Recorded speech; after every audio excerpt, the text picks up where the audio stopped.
सभी को नमस्कार। मैं कविता दुआ करनाल से स्वागत करती हूँ आपका 10th हिस्ट्री की क्लास में। आज हम लेसन का नाम है उपनिवेशवाद एवं साम्राज्यवाद, उस लेसन के ऊपर वीडियो बनाने जा रहे हैं। देखिए, इसमें सबसे पहले हम जानेंगे कि साम्राज्यवाद क्या है। जब भी कोई देश अपनी ताकत को बढ़ाने के लिए दूसरे देशों पर अपना नियंत्रण स्थापित करता है तो उसे हम साम्राज्यवाद कहते हैं। तो सबसे पहले हम जानेंगे साम्राज्यवाद किससे कहते हैं, साम्राज्यवाद के कारण क्या है, साम्राज्यवाद का विकास किन देशों ने किया था और उपनिवेशवाद किसे कहते हैं। तो चलिए हम शुरू करते हैं अपना टॉपिक। हिस्ट्री लेसन है उपनिवेशवाद एवं साम्राज्यवाद। देखिए, इस लेसन में सबसे पहले हम जानेंगे साम्राज्यवाद क्या होता है, उपनिवेशवाद क्या होता है। सबसे पहले हम जानते हैं साम्राज्यवाद किसे कहते हैं। देखिए, जब कोई शक्तिशाली देश और आर्थिक दृष्टि से संपन्न देश दूसरे देश के लोगों पर अपना राजनीतिक और आर्थिक नियंत्रण स्थापित करता है और उसका शोषण करता है तो उसे हम क्या कहते हैं, साम्राज्यवाद। जैसे कि इस समय चीन साम्राज्यवाद की नीति पर चल रहा है। वो दूसरे देशों पर उनके क्षेत्रफल को अपने में दिखाकर वहाँ पर अपना कब्जा दिखा रहा है। तो इस प्रक्रिया को हम क्या कहते हैं, साम्राज्यवाद। अब देखते हैं सबसे पहले साम्राज्यवाद के कारण क्या होते हैं। देखिए, जो सबसे पहला कारण है, अतिरिक्त पूंजी मिल जाती है उस देश को। मान लीजिए किसी देश ने दूसरे देश पर अपना आधिपत्य बना लिया तो उसे वहाँ से क्या मिलेगा, और पूंजी, जिससे कि वो अपने आप को और शक्तिशाली कर सकता है। दूसरी चीज़ क्या मिलती है, कच्चे माल।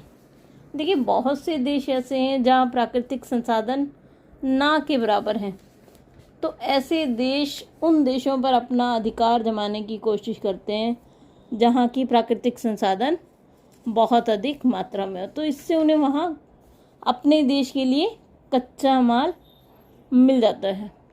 तीसरी चीज़ क्या है, बाजार की आवश्यकता। तो उन देशों को जो अपना बना हुआ माल है वो बेचने के लिए बाजार चाहिए। तो जिन देशों पर वो अपना साम्राज्यवाद फैलाते हैं वो उनके लिए बाजार का काम करते हैं, वहाँ वो अपनी महंगी चीज़ें बेचते हैं। अगला है तकनीकी विकास।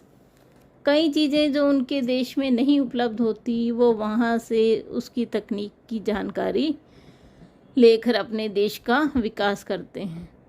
जनसंख्या का आधिक्य। मान लीजिए किसी साम्राज्यवादी देश की जनसंख्या अधिक है, जैसे चीन, वो अपने देश के कुछ लोगों को, कुछ जनसंख्या को उस भाग पर बसने के लिए भेज सकता है। साम्राज्यवाद के फैलाव का एक कारण और था ईसाई मिशनरी। जो ईसाई मिशनरी थे वो अपने धर्म का प्रचार करना चाहते थे, इसीलिए साम्राज्यवाद का सहारा लिया उन्होंने। अगला है राष्ट्र के गौरव की स्थापना। अधिक से अधिक साम्राज्यवाद स्थापित करके वो अपने आप को एक शक्तिशाली राष्ट्र के रूप में दिखाने का प्रयास करते हैं। तो ये तो थे साम्राज्यवाद के कारण कि जो शक्तिशाली देश हैं वो साम्राज्यवाद क्यों फैलाना चाहते हैं।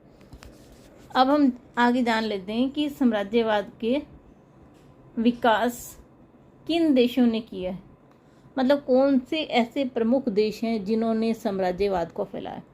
देखिए, सबसे पहले एशिया में इंग्लैंड ने काफ़ी देशों को अपना उपनिवेश बनाया। उनमें से भारत, श्रीलंका एक है। पुर्तगाल, हॉलैंड, फ्रांस, जर्मनी, रूस, इन सब देशों ने साम्राज्यवाद को फैलाने का काम किया है। चीन, वो तो काफ़ी देशों का गुलाम रहा है। आगे देखिए, अफ्रीका में भी साम्राज्यवाद फैला। तो इस सब को हम आगे लेसन में विस्तार से जानेंगे। तो अभी जो हम जान लेते हैं वो उपनिवेशवाद किसे कहते हैं। देखिए, किसी एक भौगोलिक क्षेत्र के लोगों द्वारा दूसरे भौगोलिक क्षेत्र में अपनी कॉलोनियाँ बनाना, को हम क्या कहते हैं? उपनिवेशवाद। 15वीं शताब्दी से लेकर 20वीं शताब्दी तक का काल उपनिवेशवाद का काल रहा है।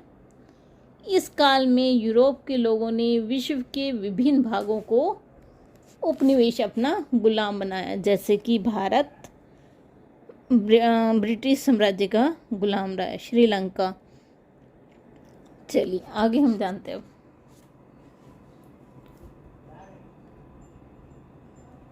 देखिए, उपनिवेशवाद क्यों चाहते हैं लोग? जो देश हैं वो दूसरे देशों को अपना गुलाम क्यों बनाना चाहते हैं? सबसे पहला है लाभ कमाने के लिए, ताकि वहाँ से भी उन्हें आय आती रहे, अपने देश से तो जो मिल ही रही है। दूसरा, अपने देश की शक्ति बढ़ाने के लिए।